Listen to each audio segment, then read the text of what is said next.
got the doctor in front of your name. Because Keke, while you were talking, like thinking about other people's timelines and like, I got to do this. What's next? I got to achieve this or that or whatever. A lot of times that comes from not being in a place of being content with where you are now. Yeah, that's true too. And like, it sounds like you kind of like outlined that. Like, how can we kind of be in the space to where we're accepting of it and also kind of progressing to the next thing? Yeah, I think it's coming from a place of gratitude. And really, honestly, comparison, we hear it again, it's another cliche, but it's true, is the thief of joy. It really is, guys. And it's unfair because that person didn't even start where you started. So how can you compare yourself to them when y'all had two different beginning points? And y'all had two different lives and two different perspectives. You know what I mean? So I remember my dad, I was having another conversation with him, and he just randomly called me. He was like, Keke, I just want you to know that the only person you should ever compare yourself to is yourself. Because think about it. Oh, go ahead. Yes, clap for my dad. He's so wise. My dad is a great man. And he said, I remember the little girl from Robbins, Illinois, and I don't think she ever thought she would be where you are now. So as far as I'm concerned, you're a success. And that's what we have to remember, guys. Like, we are a success, not based off of what somebody else is, but based off of us being just simply better than we was yesterday. That's a success.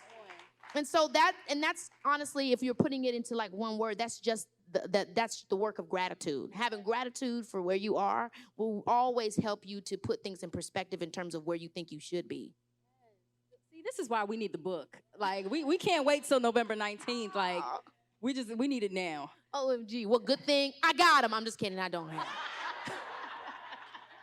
She just set it up like that. I felt like I had to go, you get a book, you get a book, you get a book, you get a book. Oh my God. You sure you're not a comedian too? Should we add that to the list of things that she does? We gotta laugh, I can see that for you too, like a special, like it. Girl, that would be too much fun. Yes. Yes, very silly. I love it though. I love it.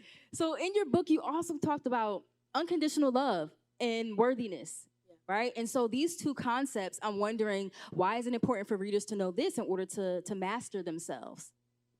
Well, and I talk about this too in the book, that for me, it comes from a faith point of view. And I think also in terms of how I realized that relationships, in my opinion, should have conditions in life, because I already have unconditional love from God, and God has the unconditional love from me. So everything else, like, get it together, boo.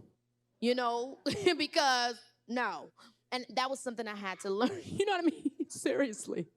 That was something that I had to learn. And so I think the unconditional love for self and that relationship with God, the stronger that is, the more that you feel grounded in that, the easier it becomes to have the proper limits on what you will accept and not accept in your life. Because you're not looking for somebody to fill that cup. You're not looking for that love externally. You're having it from within. And so when you're solid in that, and then honestly, it always goes in and out. Life is always, and then it's like, whoo, G-O-D, it's been a minute.